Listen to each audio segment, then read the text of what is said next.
ሶስቱ ብራንድ አምባሳደር አርቲስቶች። ሶስተኛ ሰላም ተስፋዬ በኢትዮጵያ ፊልም ኢንዱስትሪ ውስጥ ሴት አርቲስት ሲባል ቀድመው ከሚመጡልን ቀዳሚ ተዋናይ መካከል ተስፋዬ አንደኛዋ ናት። ጦር ላይ የወታደሮች ካምፕ የተወለደችው ያደገችበትን ኡመራን የቁንጅና ውድድርን በመሳተፍ የአርት ዓለምን የተቀላቀለችው ሰላም ሌላኛው ለበርካታ ድርጅቶች ብራንድ አምባሳደር የሆነች አርቲስት ናት። ከጉድ ቤቢ ዳይፐር እስከ ወጋገን ባንክ እንዲሁም ከኢንፊኒክስ ሞባይል ጋር የነበራትን ስምምነት በመተው በእጥፍ ለሚከፍላት ዜድቲ ሞባይል ብራንድ አምባሳደር በመሆን በአመት ከ50 ሚሊዮን ያላነሰ ገንዘብ ወደ ካዝናዋ ታስገባለች። ሁለተኛ ዳናይት መክብብ በጭራሽ ዝነኛ የመሆን ሐሳብም ሆነ ፍላጎቱ ያልነበራት ዳናይት በአጋጣሚ አና ቴሌቪዥንን በመቀላቀል በአጭር ጊዜ ውስጥ ተወዳጅነትና ዝናን ልታካብት ችላለች። በተጨማሪ ዝነኝነታቸውን በመጠቀም በርካታ ሀብት ካፈሩ መሃል የሃሽታግ ታይሟ ዳናይት ተጠቃሽ ናት። ከሀብት ምንጮቿ መሃል ለተለያዩ ድርጅቶች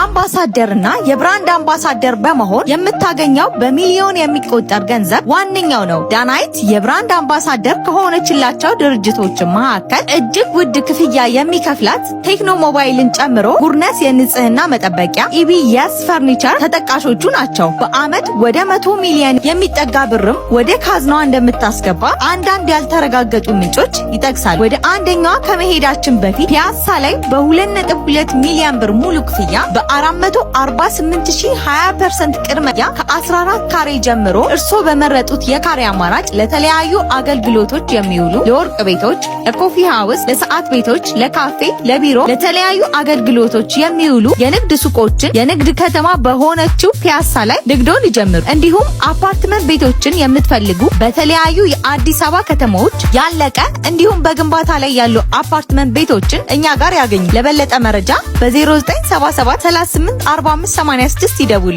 አንደኛ መሰረት መብራቴ በኪነ ጥበብ ዓለም ለበርካታ ዓመታት የቆየችና ባላት መልካም ስብዕና የምትወደደው መሰረት መብራቴ ሌላኛዋ በዝርዝሩ የተካተተች አርቲስት ናት። መሰረት የእልልታ ሪል ስቴት ብራንድ አምባሳደር በመሆን ሚሊዮኖችን ብታገኝም በዚህ ቪዲዮ ሳንገልጽ የማናልፈው አንደኛ እንድናስቀምጣት ያስገደደን የኢትዮጵያ የልብ ህሙማን መርጃ ማዕከል አምባሳደር በመሆን በሰራችው እጅግ አስገራሚ ስራ ነው። በአንድ ወቅት አሜሪካ ድረስ ሄዳ ለማዕከሉ 124,000 የአሜሪካን ዶላር አሰባስባ በመመለሷ በተጨማሪም በተለያዩ አጋጣሚዎች ለማዕከሉ በጎ ስራዎች ስታደርግ ተመልክተናል። እንደዚህ አይነት መረጃዎች እንዲደርሱ ይህን ፔጅ ላይክ፣ ፎሎ፣ ሼር ያድርጉ።